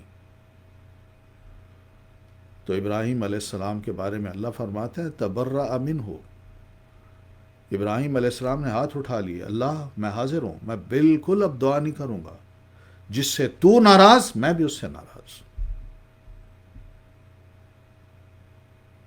فلما تبین لہ، جب ابراہیم علیہ السلام پر یہ بات واضح ہو گئی، یہ ہے وہ اشارہ، واضح ہو گیا ان پر کہ اللہ یہ چاہتا ہے کہ میں اپنے باپ کے لیے دعا نہ کروں، تو اس تمنا کو اللہ تعالیٰ کے رسول جناب ابراہیم علیہ السلام یوں پر پورا کرتے ہیں تبرأ منہ، کہ اللہ میں ہاتھ اٹھاتا ہوں، میں اس کے بارے میں کوئی بات بھی آپ سے نہیں کروں گا کہ میرے باپ کو معاف کر دیجئے، جو سزا آپ نے ان کے لیے مقرر کر رکھی ان کو دیجئے، مجھے کسی قسم کا کوئی افسوس نہیں ہوگا۔ نبی کسی کی نجات کا ذمہ دار نہیں ہوتا، نبی کا کام صرف ابلاغ ہوتا ہے۔ آگے چاہے اس کا والد ہو، چچا ہو، اولاد ہو، بیوی ہو، اگر وہ نہ مانے تو نبی کو کل اللہ تعالیٰ نے سوال نہیں کرنا کہ جناب یہ گمراہ کیوں ہے، نہیں، بلکہ اللہ تعالیٰ خود جانتے ہیں کہ ان کے نخچیر میں، ان کے انگ انگ میں وحدانیت سے نفرت تھی، عقیدہ توحید سے نفرت تھی، اس لیے اس چیز کو قبول نہ کر سکے۔ تو جناب ابراہیم علیہ الصلاۃ والتسلیم نے اپنے گھر کو، جو پوری قوم کا ایک سینٹر تھا جہاں سے لوگ آ کے بتوں کو خریدتے تھے اور بت گر کے ہاں آ کے اپنی خواہشات کو بھی پیش کیا کرتے تھے کہ مجھے اس طرح کا اور ایسا خدا چاہیے، اس طرح کی اور ایسی دیوی چاہیے، اور جناب ابراہیم کے والد آزر ان کی اس خواہش کو پورا کر دیتے تھے۔ جناب ابراہیم علیہ السلام نے اسی گھر سے ہی اپنے فرض کی ادائیگی کو فرض سمجھا کہ یہاں میں سچ بات کہوں اور اپنے والد محترم کو جتنا بھی سمجھا سکتا ہوں سمجھاؤں۔ والد ہونا ایک الگ مقام ہے، نظریے کا درست کرنا، اس میں جس کا نظریہ درست ہے اس کا فرض بنتا ہے کہ وہ اپنے سے چھوٹے یا بڑے کو سمجھا دے کہ آپ غلط ہیں، طریقہ یہ ہے، آپ اس راہ پہ آ جائیے، آپ سیدھی راہ پہ ہوں گے، ورنہ اللہ کے نزدیک آپ گمراہ انسان ہوں گے۔ ابراہیم علیہ السلام نے اپنے والد کو مخاطب کر کے فرمایا، یا ابتی لم تعبد ما لا يسمع ولا یغنی عنک شیئا، ان خداؤں کی عبادت کیوں کرتے ہیں آپ جو کچھ سن بھی نہیں سکتے اور نہ آپ کے کام آ سکتے؟ بڑی اچھی بات تھی، اس لیے کہ جس کے کان ہی نہ ہوں کیا سنے گا وہ؟ میں اس کے آگے آ کے جھکوں، ہاتھ پھیلاؤں، روؤں، وہ سن ہی نہ سکتا ہو، تو اس کی عبادت کا کیا فائدہ؟ پھر یہ کہ جو ہل ہی نہ سکتا ہو، بول ہی نہ سکتا ہو، میں اس کے آگے آ کے روؤں، بل بلاؤں اور یہ کہوں کہ میرا یہ کام کر دیجئے، میری یہ تمنا پوری کر دیجئے، میری یہ خواہش پوری کر دیجئے، کیا وہ کام آ سکتے ہیں؟ وہ تو کام ہی نہیں آتے، وہ تو کام ہی نہیں آتے، کوئی فائدہ نہیں ہے ان کا۔ ابراہیم علیہ السلام اپنے والد کو یہی فرماتے ہیں، لم تعبد ما لا يسمع ولا يبصر ولا یغنی عنک شیئا، جو نہ دیکھ سکتے ہیں، نہ سن سکتے ہیں، اور نہ آپ کے کسی کام آ سکتے ہیں۔ تینوں کا جواب والد کے پاس نہیں ہے۔ ایک بھرپور دلیل ابراہیم علیہ السلام نے دی ہے کہ خدا تو وہ ہونا چاہیے جو سن سکے، جو بول سکے، جو دیکھ سکے، جو کام آ سکے، اور یہ بالکل جامد چیزیں ہیں جو آپ کے سامنے ہیں اور ان کی آپ عبادت کر رہے ہیں۔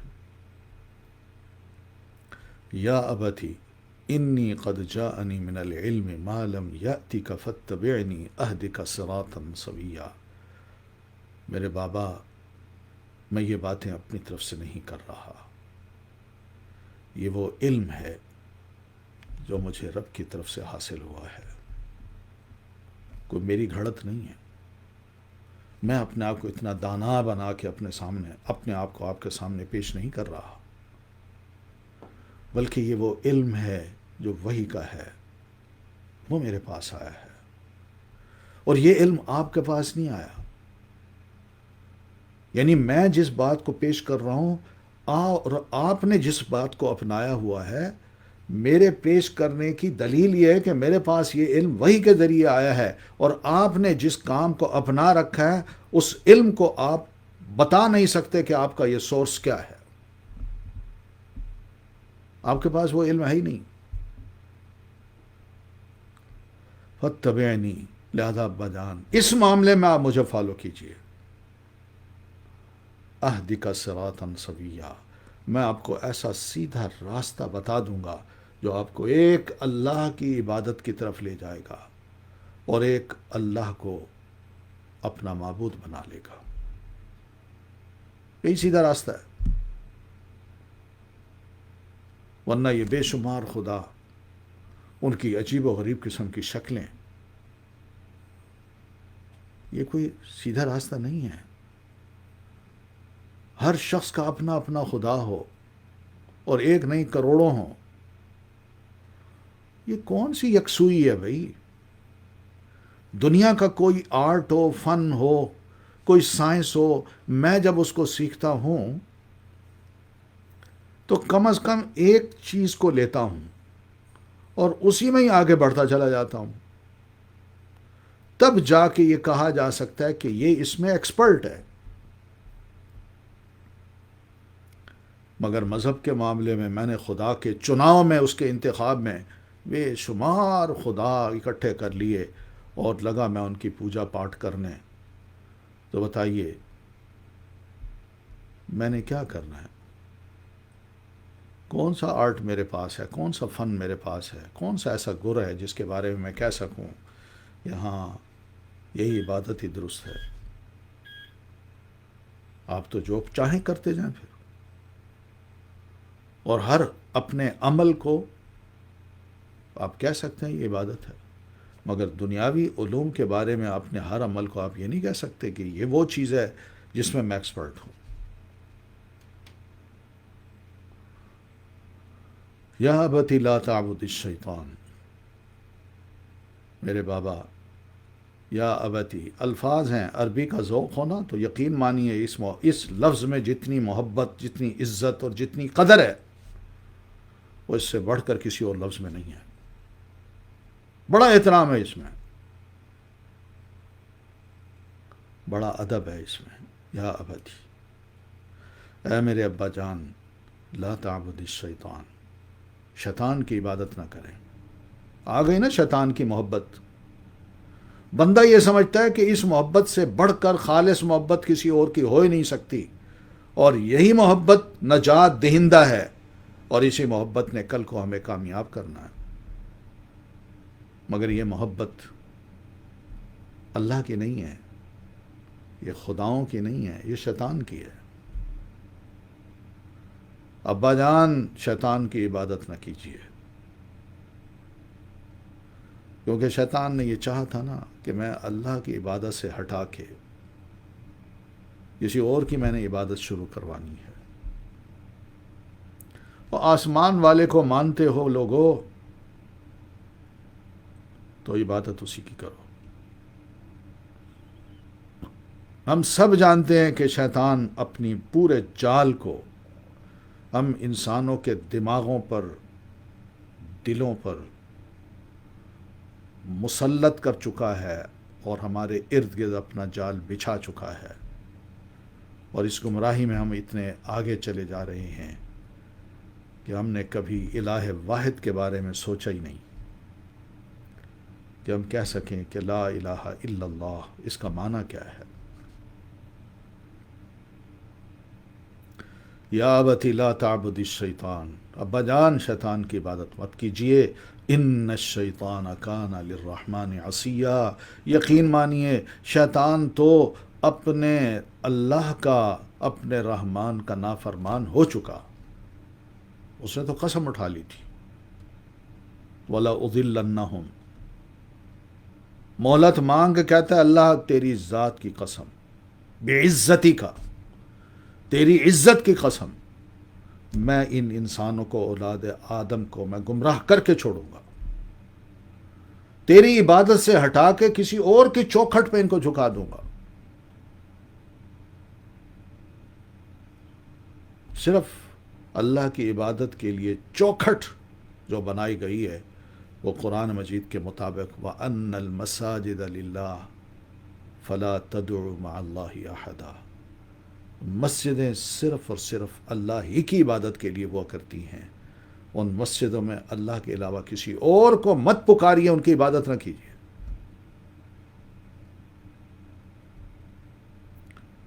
تو سجدہ گاہ وہی ہے جہاں کوئی بت نہیں، جہاں کچھ نہیں. لوگ کہتے ہیں کہ ہم اگر اپنے آگے ان پتھروں کو رکھ کے ان کی پوجا کرتے ہیں تو مسلمانوں تم بھی تو خانہ کعبہ جو ایک پتھروں کی دیوار ہے اس کی پوجا کرتے ہو. اور نہیں بھائی، آپ کسی بھی مسلمان سے پوچھ لیں، اس کے دل سے پوچھیں، کیا اس خانہ کعبہ کو تم یہی سمجھتے ہو کہ تمہارا خدا ہے؟ ایک ایک مسلمان آپ کو بتائے گا یہ خدا نہیں ہے. نہ اس کا معمولی سا تصور میرے دل میں کہ یہ خدا ہے. کیا یہ کعبہ کی دیواریں تمہاری سنتی ہیں، تمہیں جواب دیتی ہیں؟ کیا ان کو تم اپنی حاجات پوری کرتے ہو، پیش کرتے ہو؟ کیا تمہارا یقین ہے کہ یہ تمہارے کام آئیں گی؟ ایک ایک مسلمان یہ کہے گا کہ نہیں، میرا یقین یہ ہے کہ یہ دیواریں، یہ پتھر کی دیواریں میرے کچھ کام نہیں آ سکتی، یہ نہ سنتی ہیں، نہ بولتی ہیں، نہ کام آ سکتی ہیں. حجر اسود کو تم چومتے ہو، کیا اس سے تمہیں کوئی فائدہ ہوتا ہے؟ تمہاری سنتا ہے؟ کوئی بول کے جواب دیتا ہے؟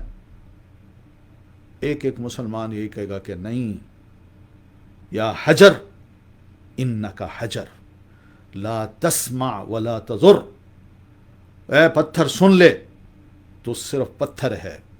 میرا ایمان اور یقین یہی ہے کہ نہ تم سن سکتے ہو میری بات کو اور نہ تم مجھے کوئی نقصان پہنچا سکتے ہو.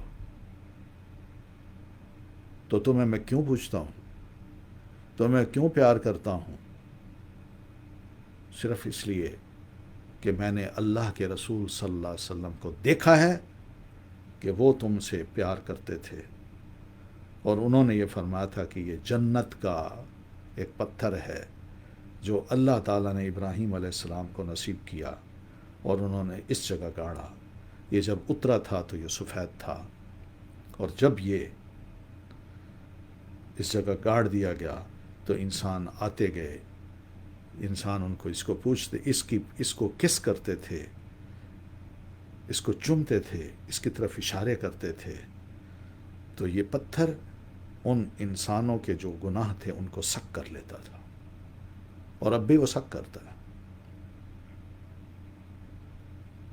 قیامت کا دن اس پتھر نے صرف اتنی گواہی دینی ہے, ہر شے نے گواہی دینی ہے, یہ یاد رکھیے, ہر شے نے گواہی دینی ہے. جس زمین پہ ہم بستے ہیں, جہاں جہاں قدم رکھتے ہیں, جو جو وہاں کھڑے ہو کے کرتے ہیں, بولتے ہیں, یہ زمین ہمارے اس ریکارڈ کو جمع کر رہی ہے.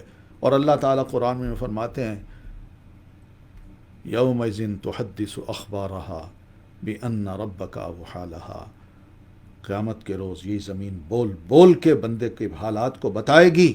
کیوں؟ اس لیے کہ اس کے رب نے اس کو حکم کیا ہوگا کہ بولو. یہ تمہارے سینے پر بیٹھ کے, جھک کے, کھڑے ہو کے, دوڑ کے, چھلانگیں لگا کے, پھلانگیں لگا کے جو کچھ کرتا تھا, جو کہتا تھا, آج بولو, بتاؤ اس کے ریکارڈ کیا ہے. یہ اللہ کا کام ہے. تو پتھر نے بھی بول بول کے بتانا ہے کہ اس شخص نے مجھے چوما تھا, اس لیے کہ تیرے رسول نے کہ دنیا والوں کو حکم دیا تھا کہ جنت کا ایک مبارک پتھر ہے, بس اس پتھر کو چومنا ہے. اس کے بارے میں یہ عقیدہ نہیں رکھنا یہ کوئی فائدہ دے گا, یہ بھی معبود ہے, اس کو معبود کا درجہ دے دیا جائے اور اس کو سجدے کیے جائیں, اس کے آگے ہاتھ جوڑے جائیں, اس کے آگے جھکا جائے اور اس کے آگے بیٹھا جائے مصلی بچھا کے, اور پھر اس کے بعد سجدے اسی کو کیے جائیں. نہیں, ہم خانہ کعبہ کی عبادت نہیں کرتے. یہ خانہ کعبہ ایک سمبل ہے کہ دنیا میں جہاں کہیں بھی اللہ کی عبادت کرنے والے بستے ہیں وہ اپنا رخ اس کعبہ کی طرف کر لیں. کوئی نہ کوئی رخ تو بنانا ہے نا. یہ اچھی بات نہیں تھی مسلمانوں کے لیے کہ جب وہ اللہ کی عبادت کرتے تو ایک کا رخ مشرق کی طرف ہوتا اور دوسرے کا رخ مغرب کی طرف ہوتا. عبادت میں بھی یکسوئی نظر نہ آتی. ایک اللہ کی عبادت ملتی ہے اور ایک رخ ملتا ہے. یہ مقصد ہے صرف بیت اللہ کا اور کچھ نہیں ہے. وہاں جب عبادت کی جاتی ہے تو مسلمان اللہ کو سجدہ کرتے ہیں, کسی اور کو سجدہ نہیں کرتے. ان کے آگے کون سے بت ہیں؟ ہم مسلمان ہی تو تھے, رسول اللہ ہی تو تھے جنہوں نے اس میں گڑے ہوئے جمے ہوئے 360 بتوں کو صاف کیا.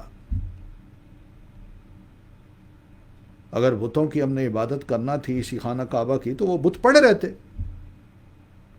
آپ صلی اللہ علیہ وسلم یہ کہہ سکتے تھے کہ انہی بتوں کی عبادت کیجیے, مگر ان کی صفائی کا کیا مطلب ہے کہ اس گھر میں یہاں آ کے صرف ایک اللہ کی عبادت کی جائے, باقی سب خداؤں کو آپ چھوڑ دیجیے.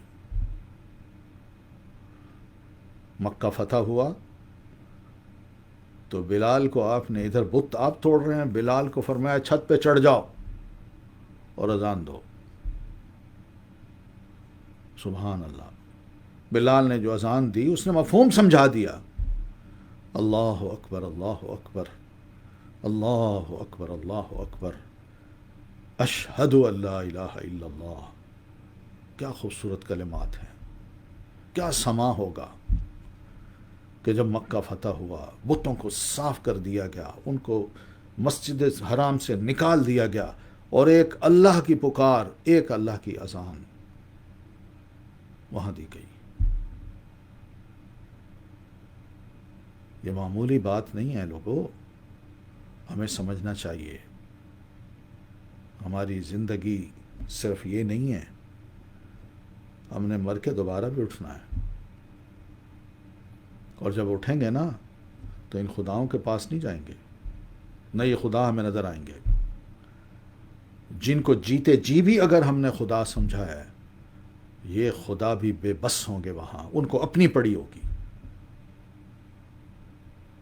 اور اگر ہم نے کسی مقدس انسان کو جو نیک تھا، نبی تھا، ولی تھا، اس کو دنیا میں اس کی پوجا پاٹ کی ہے، اس کو وسیلہ سمجھا ہے، اس کو ذریعہ سمجھا اپنی نجات کا، اور ہر وقت اسی کے آگے جھکے رہے ہیں، انہی سے مانگتے رہے ہیں، یقین مانیے کل قیامت کو انہوں نے بھی کہنا ہے کہ تم غلط تھے، ہم نے کبھی تمہیں نہیں کہا تھا کہ تم ہماری عبادت کرو، ہم تو تمہیں یہی کہتے تھے ایک اللہ کی عبادت کرو جس کی ہم کرتے ہیں۔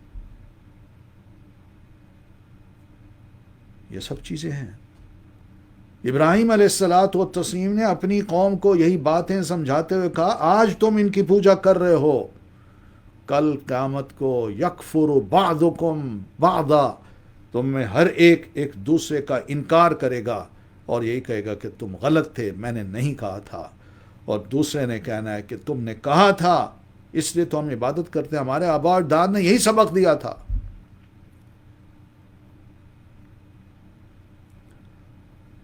ابراہیم علیہ الصلاۃ والتسلیم یہی بات اپنے والد کو فرماتے ہیں، یا ابت انی اخاف ان یمسک عذاب من الرحمن فتکون للشیطان ولیا۔ بابا اگر آپ کی یہی روش رہی اور آپ بتوں کی عبادت میں ہی لگے رہے تو مجھے اس بات کا ڈر ہے کہیں میرے رحمان، میرے رب رحمان کا عذاب، اس کی سزا آپ کو ٹچ نہ کر لے۔ اللہ کی سزا معمولی سے بھی انسان کو ذرا مل جائے تو بندہ بچتا نہیں ہے، اور یہ سزا کا ایک تھپیڑا آ کے لگے تو بندے کی ساری میں ختم ہو جاتی ہے، سارے وسائل بے بس ہو جاتے ہیں، سارے جتھے چھٹ جاتے ہیں، کچھ نہیں کر سکتا بندہ۔ تو بابا فتکون للشیطان ولیا، اگر اس حال میں خدا نہ خواستہ آپ کو میرے رحمان اللہ کا معمولی سا عذاب بھی ٹچ کر گیا تو کیا سمجھتے ہیں آپ کہ اس حالت میں اگر آپ فوت ہوئے تو آپ اللہ کے دوست ہوں گے؟ آپ کی موت اس بات کی دلیل ہوگی کہ آپ شیطان کے دوست ہیں، اللہ کے دوست نہیں تھے۔ آپ نے اللہ کی پوجا ہی نہیں کی، اللہ کی عبادت کو سمجھا ہی نہیں، اللہ تعالیٰ کو ہی نہیں سمجھا، شیطان کو زیادہ سمجھا ہے۔ وہ جدھر آپ کو چلاتا گیا، جو باتیں آپ کو خوبصورت بنا کے سمجھاتا گیا، آپ وہی اپناتے گئے۔ تو آپ کا خاتمہ کہیں ایسا نہ ہو کہ شیطان کی دوستی پر ہو، رحمان کی دشمنی پر ہو۔ میں چاہتا ہوں کہ رحمان کی دوستی پر آپ کا خاتمہ ہو اور شیطان کی دشمنی پر آپ کا خاتمہ ہو۔ کیا خوبصورت باتیں ہیں، مگر والد بت پرست ہے۔ قال اراغب انت عن آلہتی یا ابراہیم۔ باپ نے یہ ساری باتیں سن کے جو بڑی نصیحت کی تھیں، خیر خواہی کی تھیں، کہا ابراہیم اراغب انت، کیا تو پھر گیا ہے، عن آلہتی، میرے معبودوں سے، یا ابراہیم، ابراہیم تم نے میرے معبودوں کو چھوڑ دیا ہے، تم ان سے پھر گئے ہو، تم ان کو خدا تسلیم نہیں کرتے، تم ان کی عبادت کو غلط کہتے ہو، تم لوگوں کو یہ کہتے پھرتے ہو ان خداؤں کی عبادت کو چھوڑو، ایک اللہ کی عبادت کو چھوڑو، اور یہ نصیحت کرتے کرتے اب تم مجھے بھی یہی نصیحتیں کر رہے ہو۔ اب دیکھیے قرآن مجید یہ بتاتا ہے کہ بت پرست ایک انسان اپنے بتوں کی خاطر اتنا متشدد ہو جاتا ہے کہ ان خداؤں کی محبت میں وہ اپنی اولاد کو بھی اگر رجم کر دے، قتل نہیں، رجم، رجم کا مطلب یہ کہ میدان میں کھڑا کر کے اس کو ارد گرد اپنے یاروں اور دوستوں کے ہاتھوں میں بڑے بڑے پتھر دے دے اور کہو کہ بیٹا ہے میرا مگر یہ میرا بیٹا نہیں ہے، اس معنی میں کہ یہ میرے خداؤں کی نہ کرتا ہے، میرے خداؤں کی عبادت نہیں کرتا، اور ہم سب ان خداؤں کی عبادت کرتے ہیں، لہذا ان خداؤں کی محبت میں میں اپنے بیٹے کا جو عبرت ناک انجام ہے نہ خود کرنا چاہتا ہوں بلکہ اپنے دوستوں اور یاروں کے ذریعے بھی کروانا چاہتا ہوں۔ کیسی سوچ ہے؟ ابراہیم علیہ السلام کو دیکھیے کہ وہ متشدد نہیں ہے، ان کی گفتگو میں کوئی ٹیرر نہیں ہے، مگر یہ باپ ہے، باپ، پتھر دل باپ، جس کے دل میں اب بیٹے کی کوئی محبت نہیں رہی، اور اگر ہے تو بس زیادہ سے زیادہ یہی الفاظ ہیں، یہ لفظ کیا کہیں، دا ورڈز آف ٹیرر، بس یہی لفظ ہیں، لَأَرْجُمَنَّكَ، اگر تم باز نہ آئے تو میں پتھروں سے تمہیں سنسار کر دوں گا، وَاهْجُرْنِي مَلِيًّا، اور تم ایسا کرو اگر تم خیر اپنی چاہتے ہو اور چاہتے ہو کہ تمہاری جان سلامت رہے تو مجھے چھوڑ کے دفع ہو جاؤ، یہاں سے الگ ہو جاؤ مجھ سے، کوئی ضرورت نہیں مجھے ایسے نافرمان بیٹے کی جو میرے نظریے کو قبول نہیں کرتا، میرے خداؤں کو نہیں مانتا، میں لوگوں کو خداؤں کی طرف بلا رہا ہوں اور گھر میں آگ لگی ہوئی ہے کہ بیٹا جو ہے وہ ان خداؤں سے لوگوں کو متنفر کر رہا ہے اور پھر ان خداؤں کی عبادت ہی نہیں کرتا۔ وَاهْجُرْنِي مَلِيًّا، تمہارا میرے گھر میں رہنا نقصان دہ ہے، اس لیے کہ لوگ پھر مجھ پر انگلی اٹھاتے ہیں، اور تو ہمیں یہ کہتا ہے تمہارا بیٹا، وہ دنیا کو ان کے معنی میں ان کی مراد یہ تھی دنیا کو گمراہ کر رہا ہے، گھر کو سنبھالو۔ باپ اپنے بیٹے کے اس رویے پر سمجھتا تھا کہ اس کے اس نظریے سے میری عزت خاک میں مل رہی ہے، سوسائٹی میں میری ناک کٹ رہی ہے۔ اپنی عزت کو بچانے کے لیے اس نے یہی مناسب سمجھا کہ میں اپنے بیٹے کو مار دوں یا اس کو گھر سے نکال دوں، چھوڑ جائے۔ جب یہ باپ نے کہا تو وہ یہی چاہتا تھا کہ دنیا کو میں بتا دوں کہ لوگوں، میں نے اپنے بیٹے کو پسند نہیں کیا، میں نے اس کو عاق کر دیا، میں نے اس کو نکال دیا اپنے گھر سے، لہذا تم بھی اب اس کو برداشت نہ کرو، تم بھی اس کو اپنی بستی سے نکال دو۔ یہ خاموش پیغام تھا باپ کا قوم کے نام، اور یہ ثبوت تھا کہ قوم کے نظریے کو، بتوں کی عبادت کو میں نے نہیں چھوڑا، میں اس پر قائم ہوں، دائم ہوں، اور اس کی خاطر میں اتنی قربانی بھی دے سکتا ہوں کہ اپنے بیٹے کو گھر سے بھی نکال سکتا ہوں۔ قال سلام علیک، ابراہیم علیہ السلام نے جب یہ دھمکی آمیز لفظ سنے تو کہنے لگے بابا خدا حافظ، یہ دعا نہیں ہے، سلام علیک کا یہ مطلب نہیں تجھ پر سلامتی ہو، یہ دعا نہیں ہے، اس کو کہتے ہیں سلام متارکہ، یعنی جب کسی کو چھوڑنا ہو نا، اس سے ترک تعلق کرنا ہو، کہتے ہیں ٹھیک ہے جی خدا حافظ، بس خدا حافظ۔ پھر یہ فرمایا ساستغفر لک ربی، آپ میرے باپ ہیں مگر میں اپنے رب سے آپ کے لیے ضرور بخشش کی دعا مانگتا رہوں گا۔ بچے کے دل میں باپ کی محبت ہے، مگر باپ اتنا سخت ہے، پتھروں سے محبت کرنے والا، پتھر دل ہو کے اپنے بیٹے کے بارے میں کوئی محبت نہیں رکھتا۔ بیٹا اس کی عاقبت کو، اس کی آخرت کو دیکھ رہا ہے، اور باپ اپنی دنیا کو دیکھ رہا ہے کہ دنیا میں جو رہی سہی عزت ہے وہ بیٹے کو ذلیل و رسوا کر کے پائی جا سکتی ہے۔ فرماتے ہیں انہ کان بی حفیہ، میرا رب وہ تو مجھ پر بڑا مہربان ہے، میری دعا کو سنے گا۔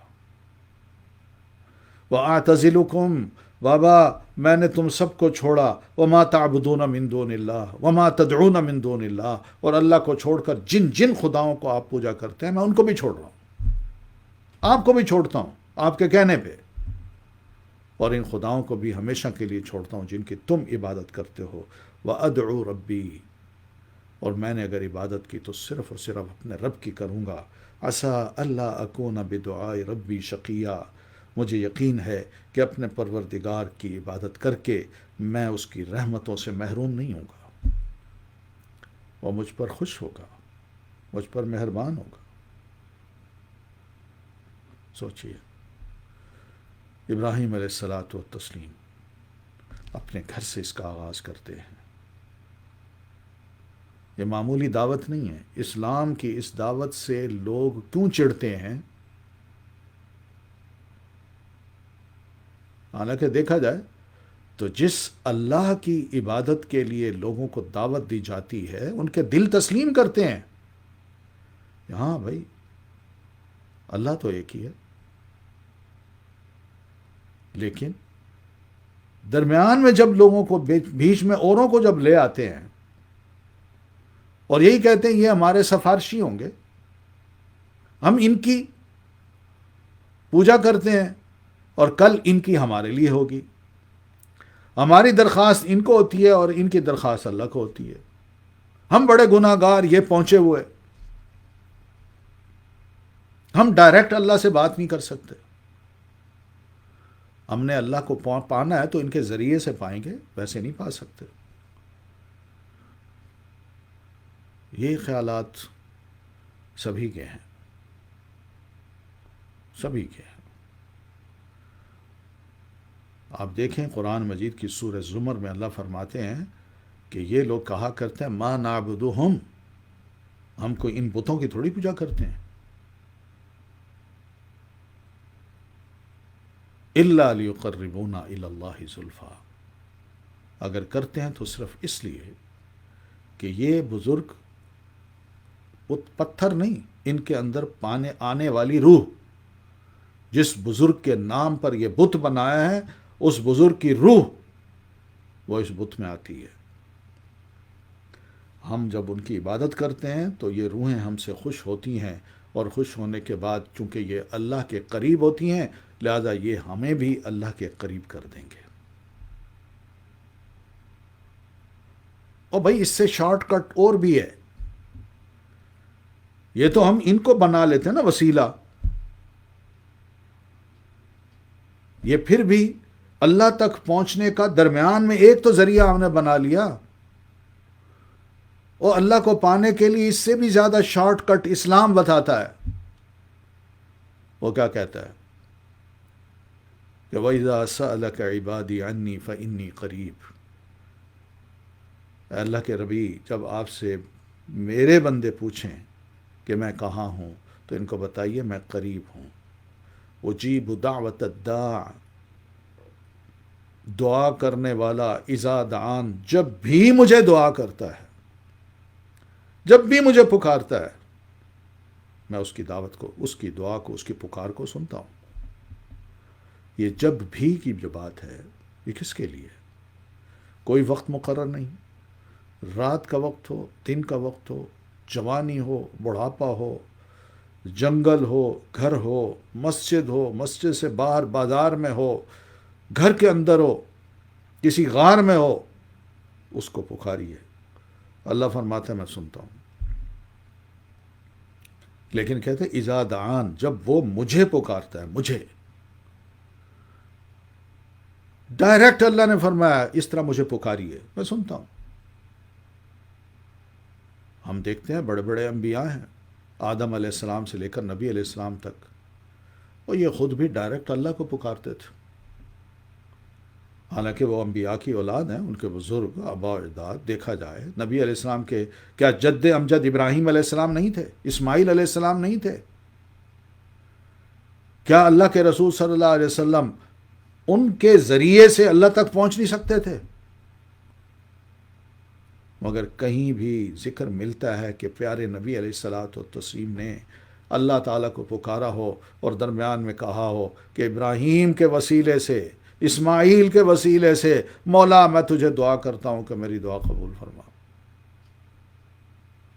یہ جو وسائل کے مسائل ہیں، وسیلے کے جو مسائل ہیں، یہ ہمارے نہیں ہیں، غیروں کے بھی ہیں۔ وہ بھی یہی سمجھتے ہیں کہ ان کی روحیں آ جاتی ہیں، اور ہم بھی یہی سمجھتے ہیں کہ قبر میں بندہ جو ہے نا، بزرگ جو دفن ہے، اس کی روح وہ آتی ہے، ہماری سنتی ہے، اور پھر یہی روح کبھی کبھی ہمارے گھروں میں بھی آ جاتی ہے، جس کی بنیاد پہ ہم ہر جمعرات کو کچھ نہ کچھ کھانا بناتے ہیں اور اس روح کو مطمئن کرتے ہیں کہ بھئی ہم تمہیں بھولے نہیں، تم ہمیں یاد ہو۔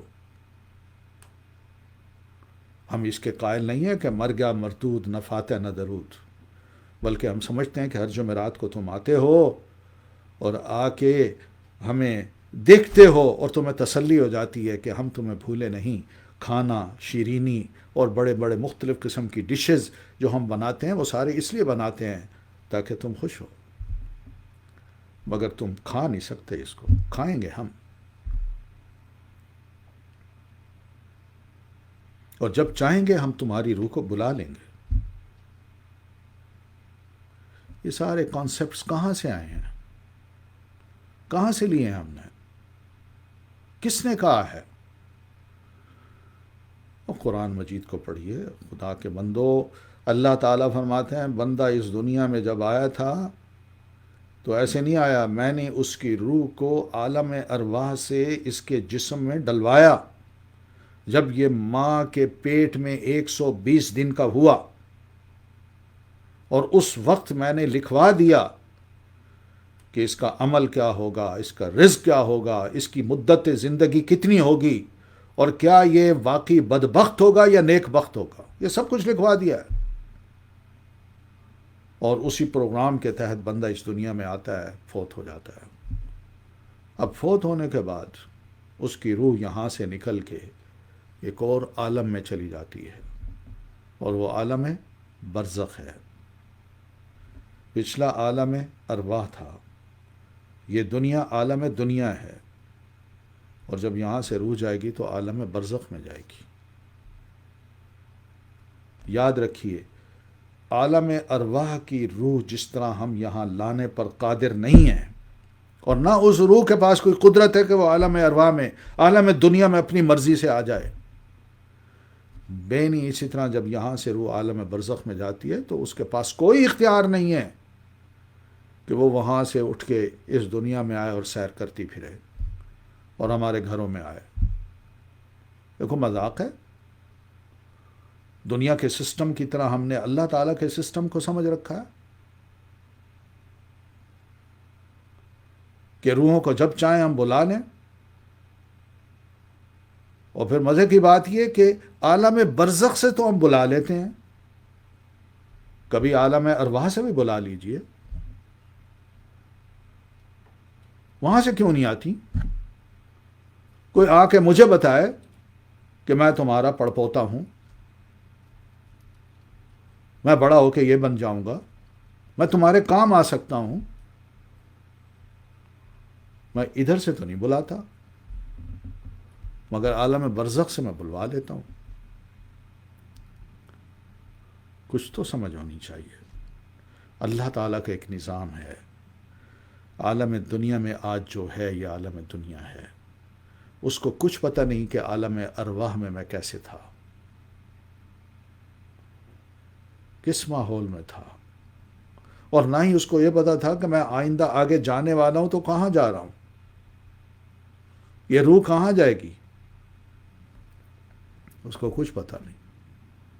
ایک پردہ ہے جو عالم ارواح کے لیے اللہ تعالیٰ نے ڈال رکھا ہے کہ وہ دنیا میں جھانک کے نہ دیکھ سکیں، اور جو دنیا والے ہیں ان کے لیے بھی اگلا ایک پردہ اللہ تعالیٰ نے لگا رکھا ہے کہ یہاں سے وہ جھانک کے عالم برزخ میں نہیں دیکھ سکتے، اور عالم برزخ میں پہنچنے والے وہ بھی جھانک کے عالم دنیا کو نہیں دیکھ سکتے۔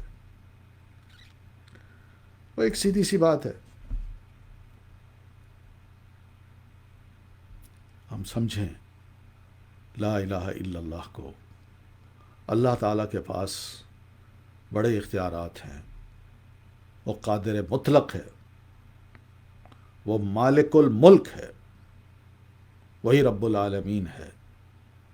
یہ چند ٹائٹل اس کے ہمیں سمجھ آ جائیں تو یقین مانیے کہ اس پوری کائنات کی ایک ایک چیز ہمیں اللہ کے مقابلے میں ذرے کی حیثیت لگتی ہے، ذرے کی حیثیت۔ بے بس ہیں سب، کچھ نہیں کر سکتا کوئی۔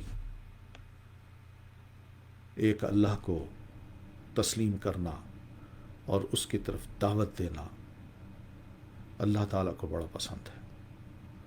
میں اپنے ارد گرد ہزاروں لاکھوں لوگوں کو جمع کر دوں مگر میں اللہ کا تعارف نہ کراؤں تو یقین مانی یہ لاکھوں انسان جو میرے ارد گرد ہیں یہ سب کل کو میرا گریبان پکڑیں گے، مگر میں اکیلا ہو کے ایک اللہ کا تعارف ساری دنیا کو کرا دوں، وہ بے شک میری مخالف ہو جائے، مگر اللہ کے نزدیک میرا یہ کام کیا ہوگا؟ ان ابراہیم کان امتن، کہ ابراہیم علیہ السلام کو اکیلا فرد نہ سمجھیے، وہ ایک امت تھے، امت کا کام کر گئے ہیں، ایک فرد کا کام، کلمہ حق، راست گوئی، سیدھی بات، ایک اللہ کی عبادت۔ یہ وہ چیز تھی جو سنت ابراہیمیہ ہے۔ اسی وجہ سے اللہ تعالیٰ نے جناب ابراہیم علیہ السلام کو اپنا خلیل بنایا۔ اس پر کچھ مزید گفتگو بھی ہے ابراہیم علیہ السلام کے بارے میں جو انشاءاللہ ہم آئندہ ہفتے کریں گے۔ اس آیت کو بس یاد رکھیے گا کہ جس میں اللہ تعالیٰ فرماتے ہیں کہ ابراہیم علیہ السلام کے لیے تمہارے لوگوں، تمہارے لیے ایک بہترین نمونہ ہے ابراہیم علیہ الصلوۃ والتسلیم کی شخصیت، ان کی ذات، بحیثیت ایک رسول کے، بحیثیت ایک نبی کے۔